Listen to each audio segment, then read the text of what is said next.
Why Procedamus? I remember the day after my ordination, the morning of my first Mass, vesting in the sacristy, putting on the amice, putting on the alb, the cincture, the maniple, the stole, the vestments. I remember the 10 years that I had been preparing for this moment.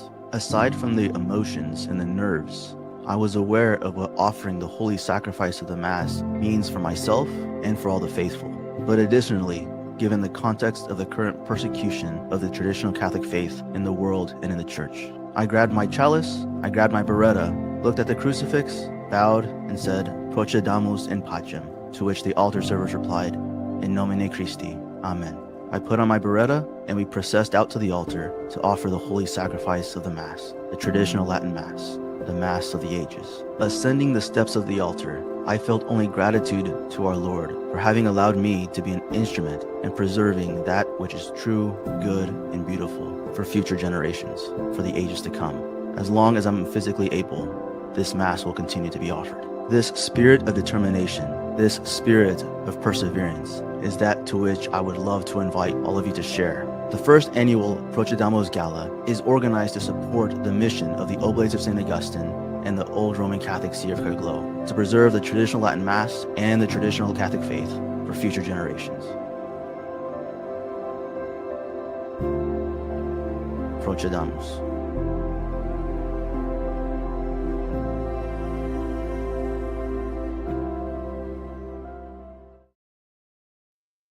Good evening, Father. How are you? Doing well, Alberto. How are you? Doing great. I was looking for my phone here in my desk so that I can go and retweet that we're live, but I cannot find my phone. Who knows where I left my phone? So let me go in here and retweet that we are live. We have a couple of topics to get to while everybody logs on. We are live on Twitter, on X, and we are live on YouTube on Restless Heart Media. So yeah, anyway, very happy to be here. We're getting excited for the Procedamus Gala. I'll talk about that in a few minutes once we get a few more of our crowd logged in. But yes, how are you, Father? How's Florida? Getting nicer weather. We had a cold front last week, which reminded me of nice Midwestern weather, but now we're back to summer. So nice. And last what was this? Was this on? Yeah, I think this was on Tuesday. I accidentally spilled some water on my desk. So, okay, great. I just retweeted. Let me also quote tweet. So, as you know, Father, I had my water went into my docking station, and so then that pretty much messed with my monitor's fine, but the docking station got messed up. So I'm on my laptop here. That's why I'm looking down. Posting live now. Anyway, okay, I'm done with that. Buck Hall will be joining us for the Procedamus Gala as the Master of Ceremonies. Father Calvin Robinson will be joining us as a keynote speaker. You need to be there. And one thing that and this is my personal observation, Father, is that there are, I'm not going to say a lot, pretty much none of the personalities on the Catholic grifter personalities are supporting Procedamus. They support their own. They're going to be supporting their own subscriptions, their own. By the way, I saw that 10 Books apparently now has a subscription model where it has different levels. We can actually sign up for the 10 subscription and then get access to, as far as I understand, one of the levels is getting access to the entire catalog of 10 books on many, many writings of the saints, biographies of the saints. Father, these are all books that a lot of us have on our bookshelves, but then when we get to meet other trats and interact with other trats, we realize that nobody is reading. We are all listening to our latest grifter subscription service on YouTube, but none of us are reading the lives of the saints. We're not reading the writings of the saints. We're not reading Introduction to the Devout Life. So I saw this and I thought, this by 10. And I thought, wow, finally, one actually useful subscription service where you are not just subscribing to people that were not able to make money on YouTube that are making their own subscription service, but you're actually getting access to so many lives of the saints. And that is what we need. When we read the lives of the saints, when we read the writings of the saints, they have a lot of stuff in St. Alphonsus. Just wonderful. So anyway, I just thought about that subscription service, because as those who are listening, if you're listening on Twitter, you need to go over to Restless Heart Media on YouTube. This channel, Father, is about the spiritual life. This channel is about the spiritual life, not about what recent events, which we are about to get into a couple of recent events. But this channel is about the spiritual life because, as I forget it's Dom Chautard, I believe, the author of the Soul of the Apostolate. Mm-hmm. And as we read on Tuesday from John Senior, the solution to the crisis, Father, is the restoration of the convents and monasteries. And we are not going to be able to raise in our homes little nuns and little monks and friars if we do not have an interior life ourselves. So getting the grifter subscription is not going to help you build your interior life. Restless Heart Media, just available on YouTube, available for free, is going to help us do that so that we can actually restore the church. YouTube subscribers are not going to, increasing the number of YouTube subscribers is not going to solve the crisis in the church. The restoration of the convents and the monasteries here, Our Lady of Consolation's Monastery, Father Martin, the Oblates of St. Augustine, are actually doing something to aid in the crisis in the church. Yeah, you know, there's so many people out there that provide commentary, provide news, commentary, news. Commentary is, you know, their own opinions about the news, opinion pieces. That, of course, I mean, highlight certain things going on in Rome and everywhere else and other dioceses. But all it really comes off is just complaining. There's no real solution, no one proposing a solution. And yeah, as you were saying before, they do, in a sense, tend to act just somewhat as gatekeepers. You know, you can only follow the bishop that I personally want to follow. I'll only promote this one guy. And so, yeah, I mean, here's people actually doing good work, providing the sacraments, providing the faith. It's like, this is the way you actually solve a problem. You fill the gaping holes with what's supposed to be there. But yeah, so today, I mean, this podcast isn't particularly to talk about the news and the crisis, all that kind of stuff. We have topics to talk about. In case the chat is, you know, there's not a whole lot of people in chat. There's 70 plus people watching right now. But we want to talk about what you guys want to talk about. You guys bring up the subjects. You guys ask us questions. You guys ask us, you know, what we think about certain things, whether it be, you know, the spiritual life, family life, monastic life, vocational discernment, or the news, So, or whatever sarcastic comments you want that, you know, make this fun and in a, you know, a good time. So, Father, did you see the whole, and really everybody's commenting on this, even I saw even Michael Matt going in, the whole Pearl and Lila Rose situation. But I have not even gone in and listened to really the full of anything. It's just like, why would I go in and listen to like two women speaking? Unbearable. But I've heard, Father, that apparently it all came to like it all came to a head basically because the discussion went on about the role of women and females just yapping online. Apparently, Pearl was telling Lila, like, you know, nobody, like what is this? Like this whole telling men how to live on the internet. Women are not going to be effective that way. But then I thought of wives who do this to their husbands. It's true. Yeah, so it was. I did see that small little clip, and it was pretty interesting because Lila didn't really get defensive talking to Pearl about really, you know, the porn crisis, the porn industry, in today, and maybe how it affects marriages, how it affects relationship between, you know, young men and young women, all that kind of stuff. She really got defensive whenever Pearl started asking her about whether there was hierarchy in nature, because Lila brought up the natural law, and so Pearl asked her about the hierarchy in nature, and Lila had to admit that there is a hierarchy in nature. And so then Pearl asked, okay, what about, you know, men and women? Is there a hierarchy there? And Lila tried to escape that and shoot over to like, oh, but the Imago Dei, you know, every man was made in the image, likeness of God, and so we all have equal dignity, all that kind of stuff. And that's when everything kind of blew up. And so Lila was kind of refusing to admit that. I mean, this is scriptural. I mean, St. Paul says it, that wives should be submissive to their husbands, and of course, in return, husbands should love their spouse, their wife, as Christ loves the church. It's mutual. Both have a responsibility to outdo the other one in generosity. I mean, that's pretty clear. It's a both and. It's not a, you know, either or. But that's where Pearl got her, and so she was Pro was telling her basically, like, you lecturing men. First of all, like you were saying, Alberto, it's not going to work. Like, women can't lecture men and then men just say, oh yeah, you're right, I'll just change my behavior. On the contrary, men kind of actually get hardened towards any sort of formal correction done by lecturing women or nagging women. And as you were saying, when that happens in marriages, oftentimes this is how a woman distances her husband from her, not intentionally. I mean, she'll nag, why aren't you working longer hours? Why aren't you making more money? Why isn't this done? Why is the cabinet still broken and need to be replaced? Why is the door not been fixed yet? These sorts of things, and it just creates an environment that is not welcoming to come home to. And so the husband will oftentimes spend time at the bar before coming home because he's just not ready to come home to that sort of environment. And then of course she'll begin complaining about that. So yeah. Yeah, it can get pretty bad as far as the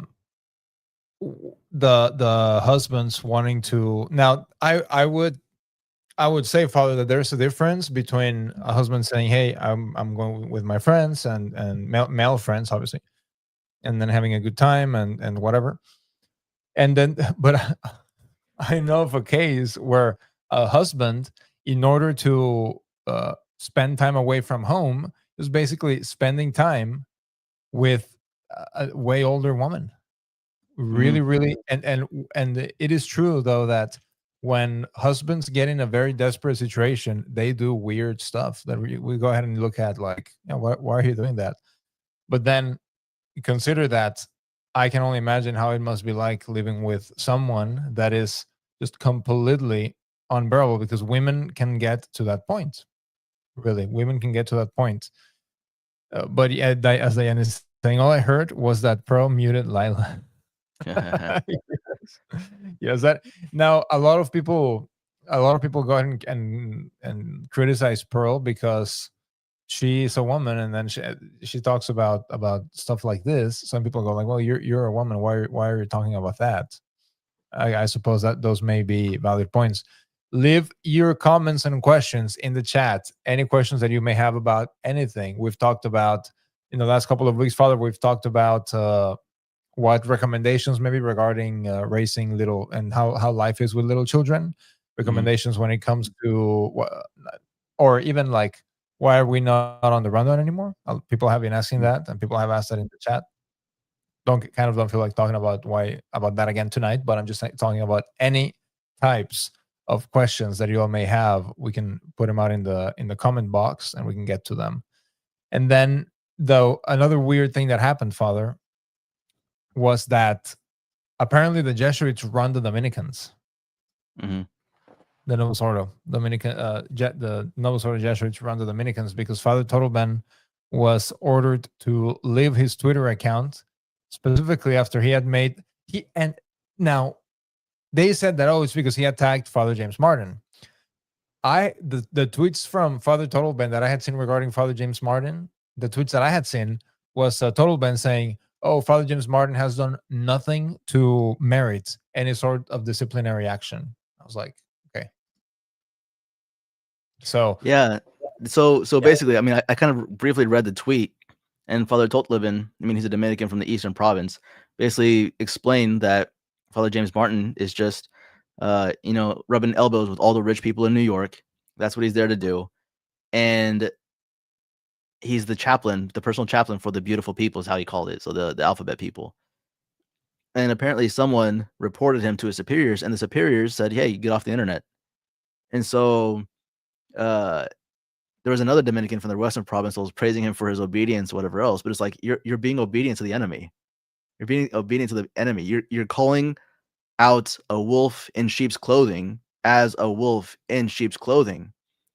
And your superior tells you, don't call out the wolf in sheep's clothing. And supposedly this is some sort of heroic act of obedience to obey a shepherd that is telling you not to call out the wolf in sheep's clothing. So of course this other Dominican calls me a fake monk and all that kind of stuff. And so I politely reminded him that there's a woman, a bearded woman out in a diocese in Kentucky who calls herself brother as a hermit out there, licit. And of course, Cardinal Burke made a man who had the trans surgery or whatever else, erected a community, made him a mother superior. And then, of course, at one of Cardinal Burke's canon law conferences, there was a priest who was talking about the scenarios of what happens whenever we discover that a woman who transitioned to a man has been ordained a priest. Obviously, that can't be valid. And then he specifically says, I'm not asking if this has happened. I'm saying that it's happened.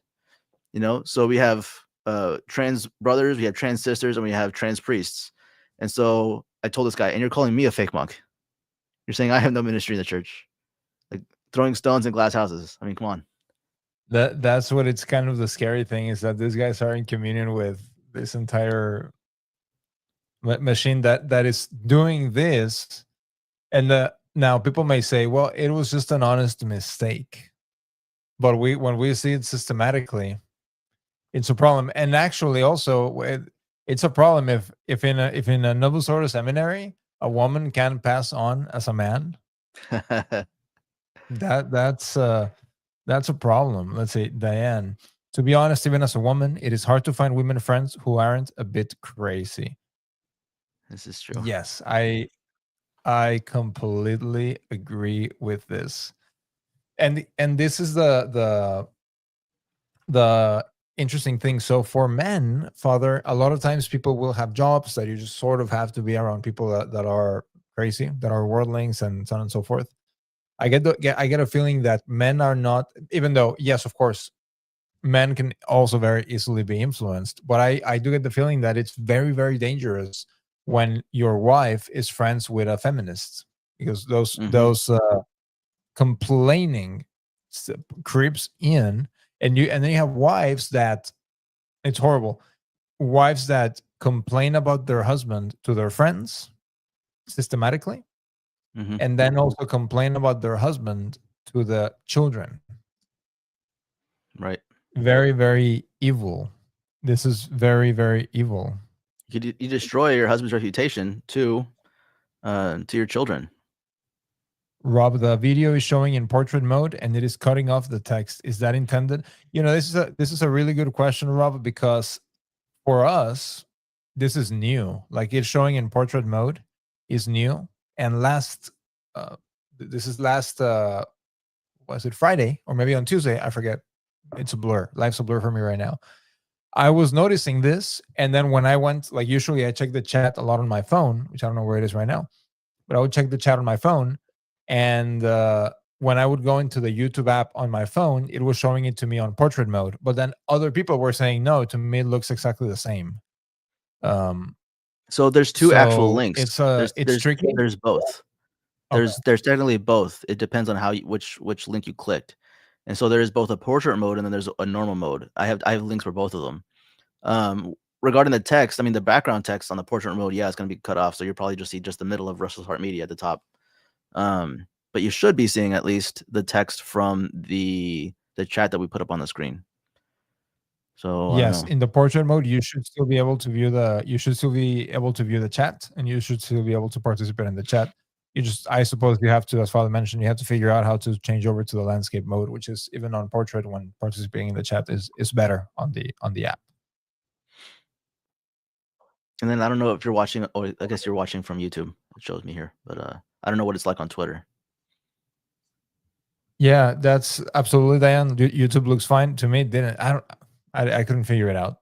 So hopefully it's not a problem. It looks nice on vertical mode, but it's kind of annoying that it cuts off the chat. Bouncing back to the previous subject. Bouncing back to the previous subject, I was kind of curious because of the whole Lila and Pearl thing. Divorce rates, because I think the number one thing that really is, I guess, inhibiting young men of actually pursuing marriage is no fault divorce. It's the fact that they literally put everything on the line for a woman to go crazy and to they have 5 kids together, and then she just takes off, and now he can only see his 5 kids every other weekend. There's a lot to lose for the man that the woman doesn't have to lose. She may even gain in the process. So I was looking up some studies, and I found a study called "Who Wants the Breakup: Gender and Breakup in Heterosexual Couples" by Michael J. Rosenfeld from Stanford University. And this one found some interesting things. First of all, that women initiate around 66 to 75% of divorces. That women initiate approximately 66 to 75% of divorces. And the key finding of the study was that women initiated around 69% of divorces versus 31% by men. For college educated women, this rises to approximately 90%. 90%. So to me, that's pretty crazy, because you do have a lot of these college educated women wanting to know why men are pursuing them. Oftentimes, you'll find that these women. Actually, I saw another tweet that was basically saying that women don't want to actually fulfill the role of a wife. They don't want to be a homemaker. They don't want to raise and nurture children. They don't even want to have a lot of children. They just basically want the emotional stability of having a man, having a friend, um, but not actually participating in this new life, this marriage, this new mission, So the marriage ultimately has to be the first and foremost most important thing in one's life, and the career, the job is to support the family. But a lot of people have the reverse idea, whereas just a marriage or relationship is just to support one's personal fulfillment, so they can fulfill themselves completely in their career.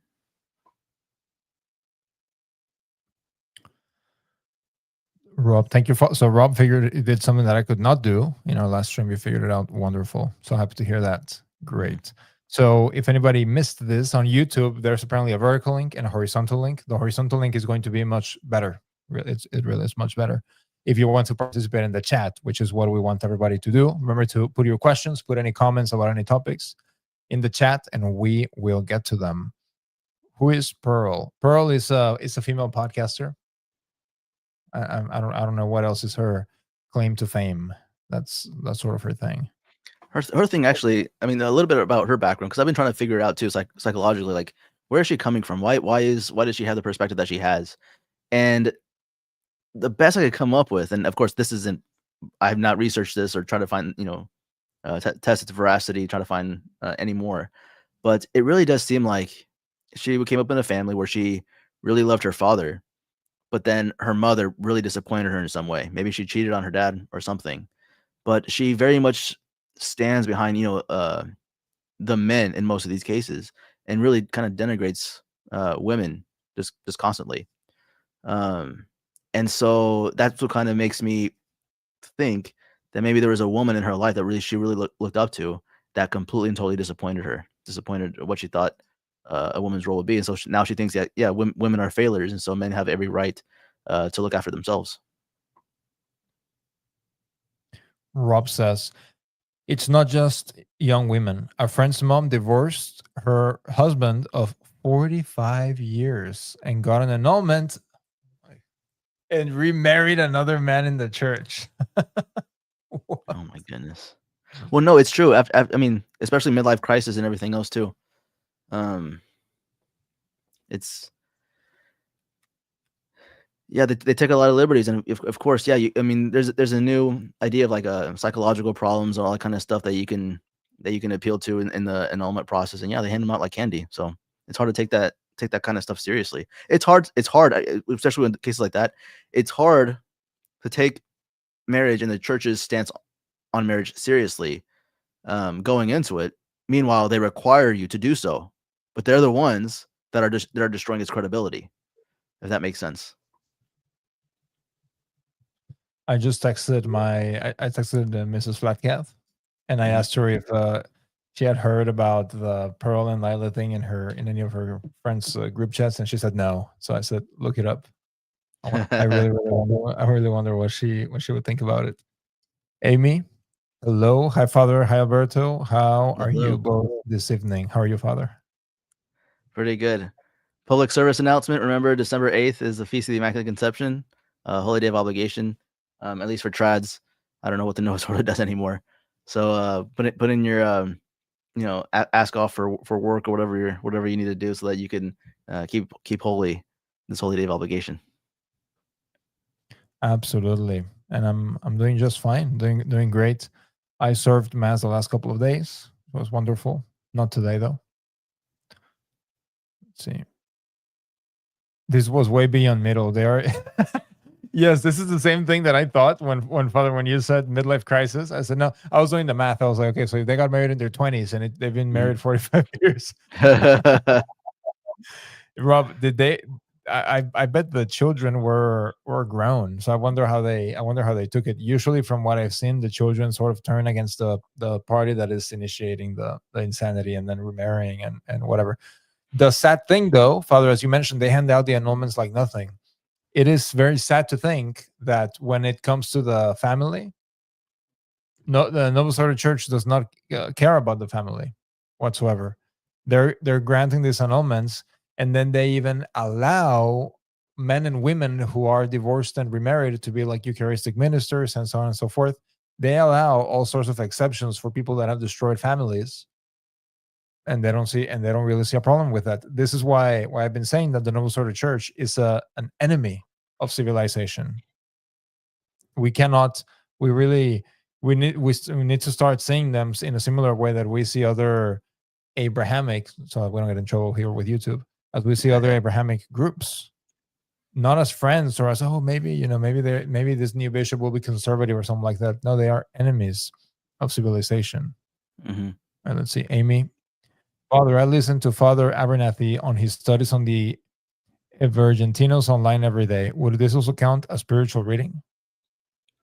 I mean, it's certainly a spiritual conference or a spiritual meditation, that sort of thing. It's definitely spiritual and definitely conducive. I don't know. Spiritual reading, you might have more time to just sit and soak something in, because spiritual reading, you're not supposed to read just to hurry up and get to the end of the book as soon as possible. You're supposed to really soak things in, consider it, find some sort of food for the following day's meditation. Mental prayer in the morning. That sort of thing. So, I mean, definitely, keep doing it. Don't stop doing it if you like it and you're edified by it. But I mean, spiritual reading, it just seems like something else. Rob, regarding the question of what the children reacted like, the children were devastated. One of them is a TLM family and tried their best to help them. Yeah, horrible. And glad to see other women in the chat. I do enjoy these podcasts. Yes, there are some good women. There are some good women out there, but it is true that they are very few. It is true that they are very few. If from the point of view of a husband, if you see that maybe you're not home a lot when you maybe they're visiting each other, the wives or whatever, but if you overhear that one of the wives is speaking badly about their husband, that's immediately going to be a red flag, and it immediately should be a red flag for your wife as well, as to just keep your distance a little bit. Don't take anything that they say with a little bit of a grain of salt, because it is rampant. And not only, this is the sad thing, Father, it's not only in the Novus Ordo or with Protestants or whatever, even in the traditionalist movement, it's rampant. Feminism in a skirt. Yeah, true. And even in traditional Latin masses too. Yeah, I've heard several stories about just shocking things that are again just very worldly. I mean, of course, it's easy just to put on the facade that you're going to traditional Latin mass, that you're a traditional Catholic, and some people are just going through the motions. So yeah, it happens everywhere, unfortunately. Amy says, I love the Desert Fathers. Yes, indeed, very edifying. Mark Becker is back. Good evening, good Catholic people. I like this. I like this greeting. This is a wonderful greeting. I like the greeting, because what we see out there, we see just people promoting themselves, basically, not promoting the faith. They're writing books about, you have even like now, Father, like conflicting books on masculinity. That was one that I said that I messaged you about earlier today, and I said there was a book about how to be a father or something like that. Now here's a problem, Father. Maybe these books are needed in a way, because a lot of people growing up, maybe they did not have fathers, and so they feel like they need to read a book to find out how to be a father. So I suppose I can understand that, but also being a father, and then right now of young children, it just seems like the most important thing is just being present, which in and of itself can be a challenge for some people, but just being present. Which, by the way, yesterday, my not yet. She's still 5. She's not 6 yet. My 5-year-old beat me really embarrassingly in chess. It was pretty funny. I was pretty happy though, because we play about once a day, and she takes lessons with a guy that was like Latin American champion or some. He's apparently really good. He's a young guy. Whatever. So I beat her the other day, and my daughter cried. She was like, "Oh, I lost, blah blah." And I just said, "Well, if you want to be better, if you want to beat me, then practice. Like I'm not going to, because in chess, at least for me, because I'm very in a very very beginner level, it's difficult for me to play chess to lose, because you can't checkmate yourself. So it's difficult for me to be like, okay, I'm going to let my little child win, because it's against the rules to put yourself in checkmate. Right. So you can't do that. You can't do that. And I like playing on the tablet, because it keeps like the children for doing things they're not supposed to, versus, or you have like you can't have the 3-year-old come out and just knock the chessboard. That's true. So anyway, so we play digitally, and she beat me, so I was pretty happy. Diana Liz says, knowing the love of God is a very good reading. Got it based on your series. Yes, absolutely. Rob says, my wife asks, when I pray home alone, it's quiet, but I get distracted by other thoughts. I try to get back to prayer, but keep getting distracted. What can I do to help? Father, what do you think? So 2 things. St. Teresa of Avila recommends just always using a book to get your thoughts back on track. You find yourself distracted, and you just read again a little bit from a book. This, maybe might be Divine Intimacy or something along those lines, or even just scripture, just to read it again, get your mind back on track, and continue moving forward. But there's a lot of things too that, your thoughts, the things you get distracted by, tell you about yourself, whether it's things that you're worried about, or things in your past, maybe your former glories, that kind of stuff that you're still reveling in, or things in the past that you wish would have gone a certain way. Um, those are things also to take into consideration, because whether it be like, again, something in your past, a trophy you won when you're in high school that you're continuing to glory over, could tell you that you're still sort of attached to these sorts of material things, these sorts of memories, or something that you're worried about, that you're not completely disposed to divine providence, and trusting him, and helping your family, or those sorts of things. So even our distractions, we can turn into prayer. Even our distractions, we can turn into prayer, because it's very often that we're just distracted just by, oh, I heard a song on the radio yesterday, I'm going to start singing it in my head. It's usually some sort of worry, or some sort of, well, born from some sort of vice that can tell us a little bit about ourselves, and actually help gear us towards maybe the virtues that we should be contemplating during our mental prayer. Yeah, I like this question a lot, because it implies that she's trying, and that she's trying to become a saint, at least from this question. So that is really really good. And Father, what I've read also is that God is pleased when we turn our minds to Him, and so when we get distracted, and then we realize that we got distracted, and we turn our minds back to God, He even that pleases Him. You can't which here's the thing, Father, you can't get distracted during prayer if you're not praying in the first place. So I think it's fine to get distracted, and you catch yourself, and then, because then I suppose the other side of the coin, Father, would be to think that if you can just be sitting there or kneeling there in 30 minutes purposefully getting distracted, and that is pleasing to God, which you are just wasting your time basically. But if you get distracted and then realize it and do your best to not be distracted, that in and of itself is pleasing to God. Right. Mark Becker says, young men are suffering in our culture. What do you think about this, Father? Actually, I mean, I think you sent me a tweet one day, and that was pretty spot on. There was some sort of Protestant who was just encouraging young men, go out there, find a woman, get married, have babies, have more children than you can afford. Just very encouraging. But then some Catholic podcaster retweeted it. I can't even remember who it was. It wasn't one of the famous ones. It wasn't one of those that were platformed by Lila Rose, like Alex Horado or anybody like that. But he gave this whole long list of all the things young men have to basically filter this potential wife through these ideas, psychology, looking at all of her wounds, looking at her relationship with her parents, looking through this, that, a whole laundry list of things, whole grocery list of things that young men have to go and check out, like with a psychological microscope or some such thing. And Alberto, you were like, see, this is what paralyzes young men too.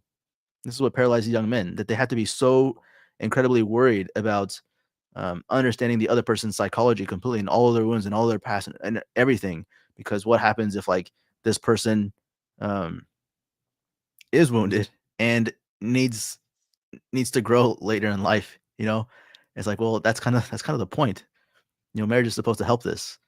But you're right. It's like a lot of young men are completely, totally paralyzed based on all of the things the culture is even teaching them that they need to make as qualifiers. Red flags for just simple little things. And even the culture, like the culture is so bad, Father, that the reaction is essentially equally as bad, because they are telling men, if you don't want to get married, or if you have any hesitation whatsoever about getting married, including that being that women are most women today are crazy, that there's something wrong with you. So it even goes to so many decisions, like being so paralyzed. There's this one guy that puts out a lot of content on business, and he basically says, he made an analogy that I think is very helpful in many levels. He says, so regarding soccer, Father, he says, does a player like Cristiano Ronaldo or Messi, who are considered the two of the best players ever, do they wait for the perfect conditions to make a great play? No, you have the game is scheduled and you have to perform. Basically, performing by itself creates the good conditions.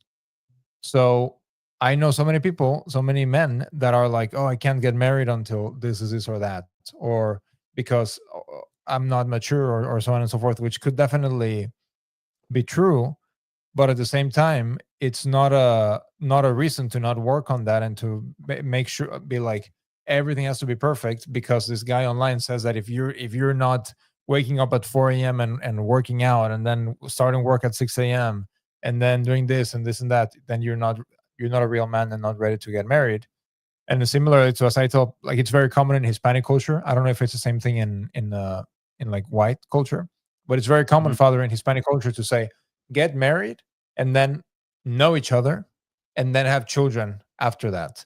And my response to that, when I talk to younger people that ask me, like, oh, what about, there was one time recently, my wife's birthday, we went to dinner, and the waiter, I forget how this came up, because we took our newborn, and she was so nice. She was asleep the whole time that we were at the restaurant.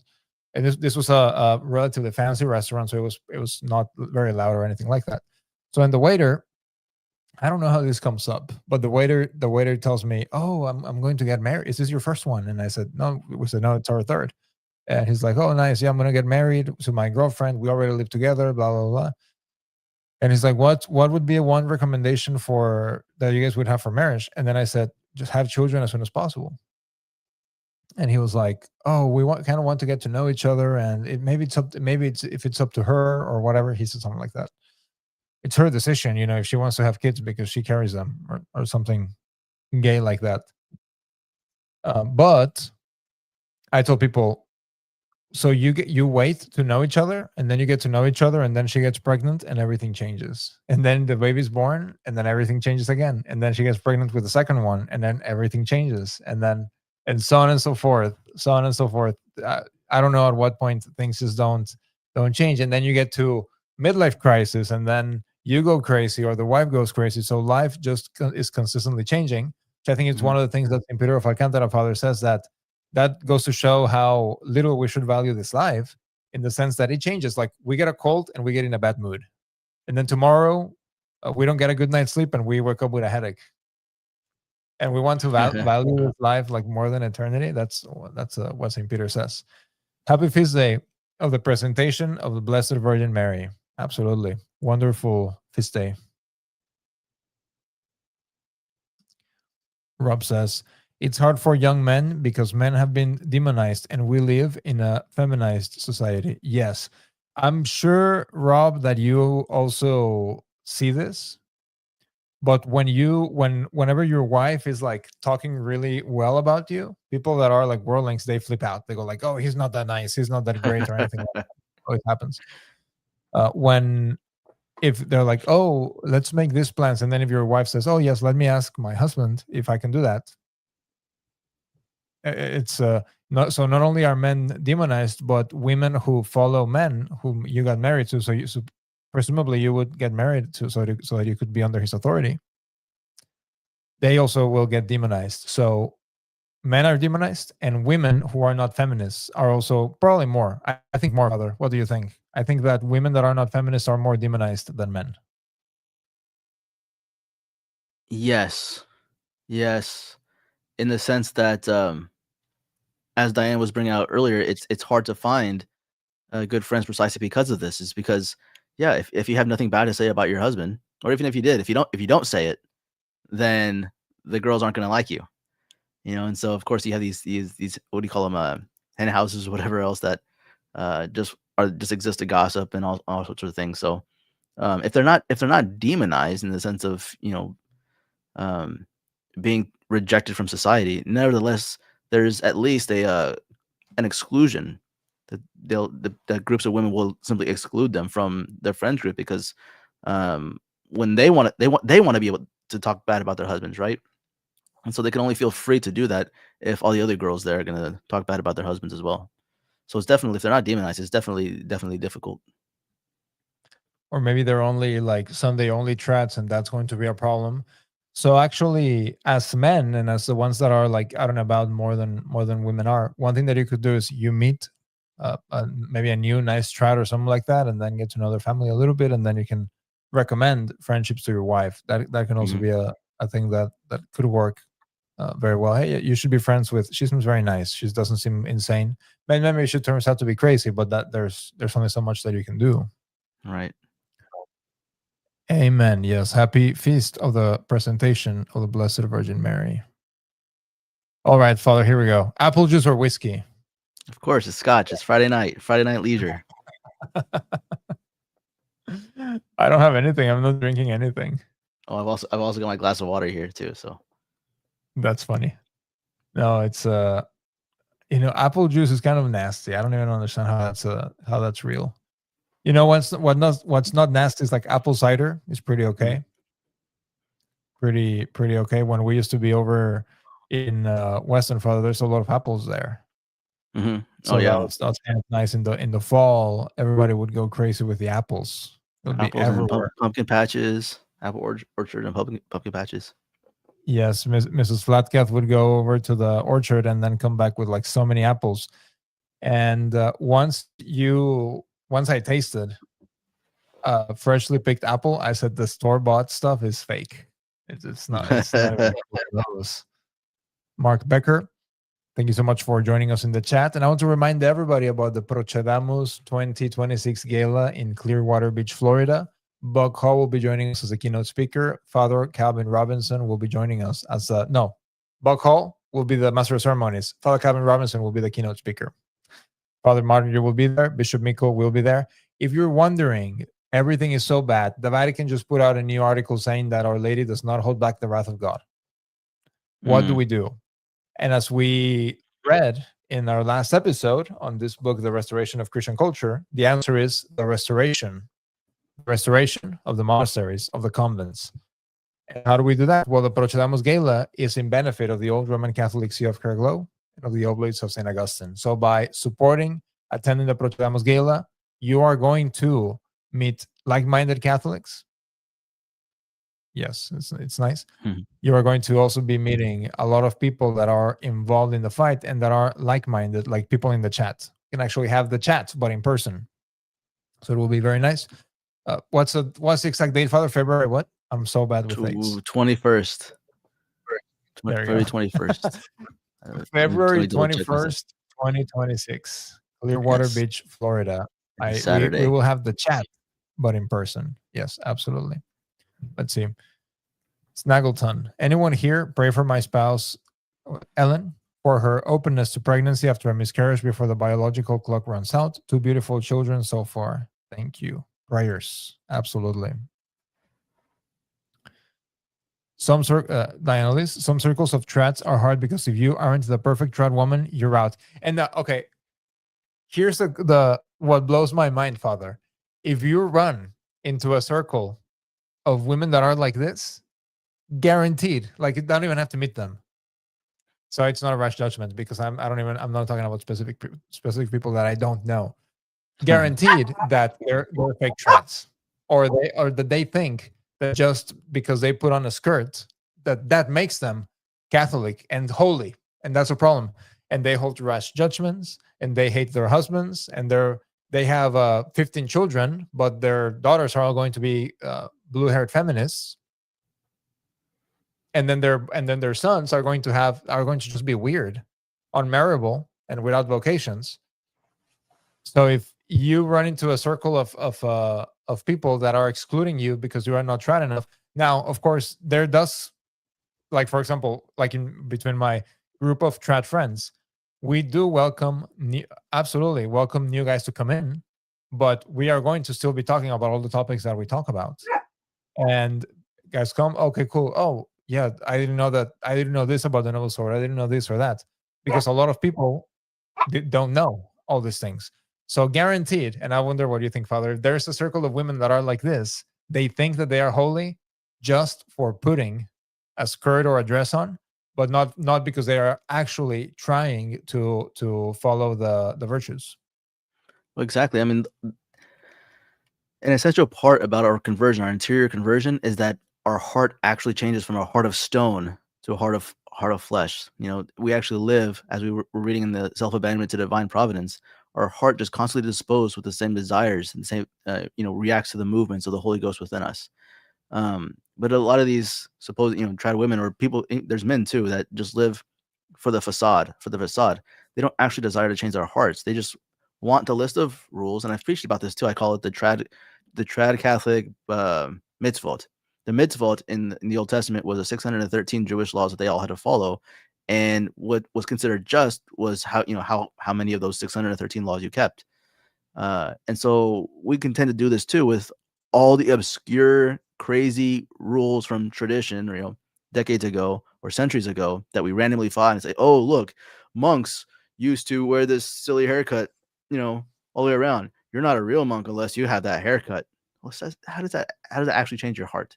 How does that, so it's these sorts of things. So if people are concerned about outfits, oftentimes maybe they'll memorize definitions of virtues by either from watching podcasts like Father Ripperger or from manuals or stuff like that.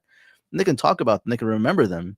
But the thing is, I mean, unless you're actually putting them in practice, and not only that, but they're coming out of a love for God, then it's just you controlling your own behavior, so to speak. It's just like a social norm, a mere social norm, rather than something that emanates from the love of God.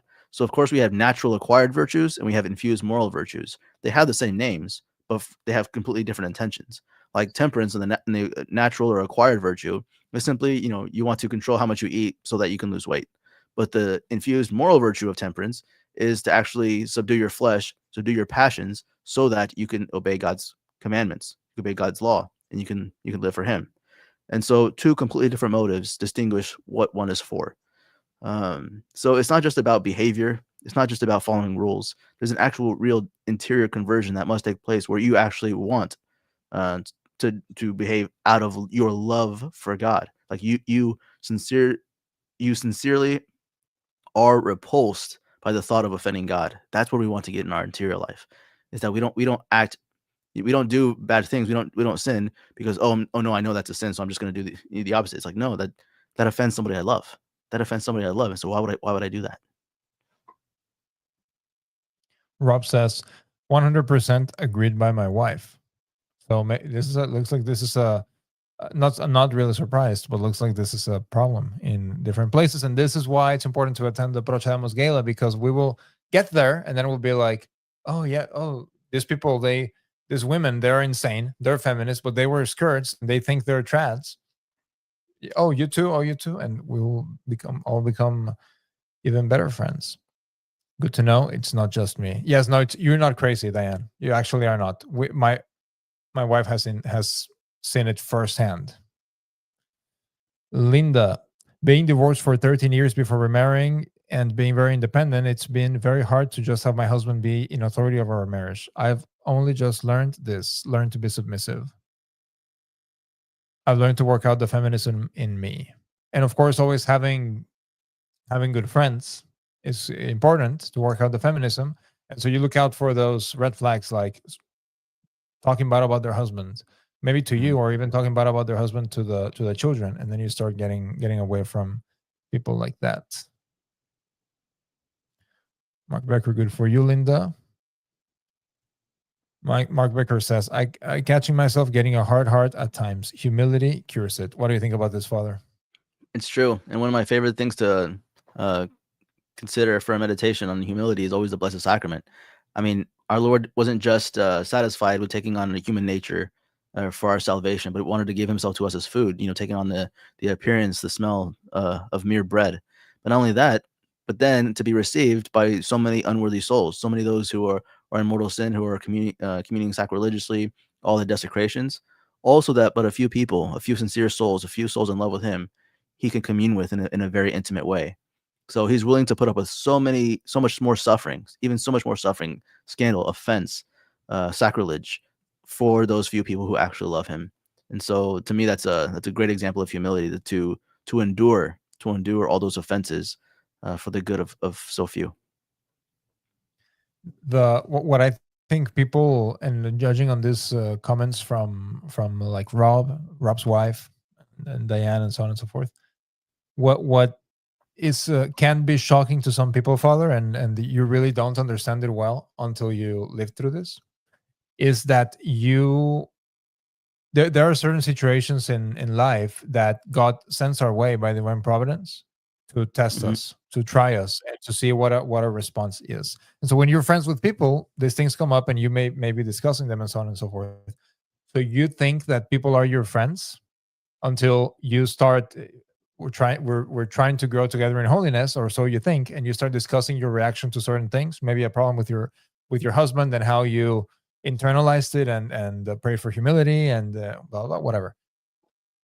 What's shocking to a lot of people, Father, is when people that you thought were threats and that you thought that were your friends, based on how what your responses are to different scenarios in life, they start getting very bitter at you. It's quite shocking, and this is not because of money or envy, or it's just literally because of what your response is to a trial, and then start to get attacked by people that you thought were your friends. It's something that Hmm. it's very bizarre, but it's a sort of persecution, not in the terms of what we believe, but in the terms of trying to practice and living out the virtues. Hmm. Let's see. Any more questions? If we don't have any questions for now, let's see. There we go. Does Father have a dog? Yes, I have he's half Chihuahua, half Dachshund. So he's technically called a Chiweenie. And there's a story. I mean, Diane, you're kind of new to Restless Heart Media, and probably the Oblates of St. Augustine as well. So there's a story here. So back in 2020, May 2020, Father John and I belonged to the Society of St. Augustine in the Archdiocese of Kansas City, Kansas. But then Archbishop Naumann didn't like that Father John was offering the traditional Latin Mass on the weekends in our monastery, in that I was going to his traditional Latin masses, and so he decided to basically suppress the community. And so that's when Father John and I decided to start the Oblates of St. Augustine down here with the old Romans, because Father John had known Archbishop Humphreys for like 20 years at that point. But while we were packing, while we were getting ready to transition from Kansas City, Kansas to St. Petersburg, Florida, there was a dog that was walking around our monastery for like 2 weeks. And we asked the groundkeeper one day, he's like, "Hey, have you seen this dog around? Like, I've seen him a couple days." Because the night before, like 10 p.m., I was getting ready to go to bed. I lived on the second floor. I heard a dog outside crying. And I opened my window and I see this little Chiweenie scratching at our back door, asking to get in. It was like 10 o'clock at night. I was, in my pajamas. I got into bed. So the next day, asked the groundskeeper about him. I said, "Yeah, he's been around here for like 2 weeks. all that kind of stuff. So Father John and I, we got some, old hamburger from the refrigerator upstairs, and whispered him in. And so I took him to the vet.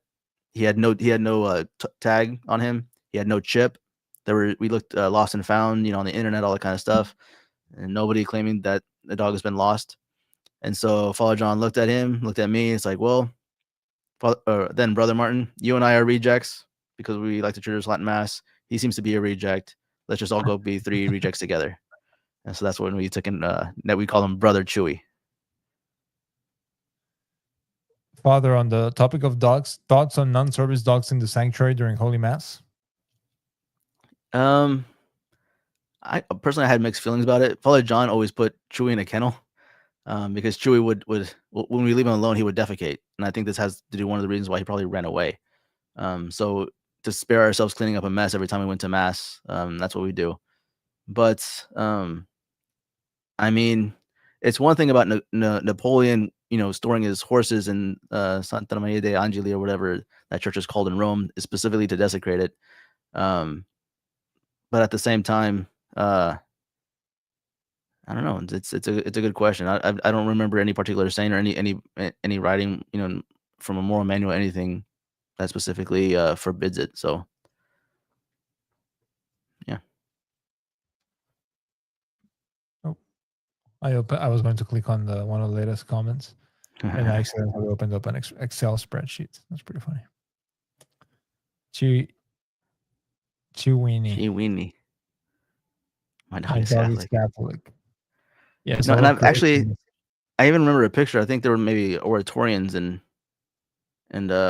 England or Wales or something like that. They had the little Shih Tzu or something in the sanctuary, just free roaming around. So, I mean, I don't know. I don't really know if there's anything that strictly forbids it.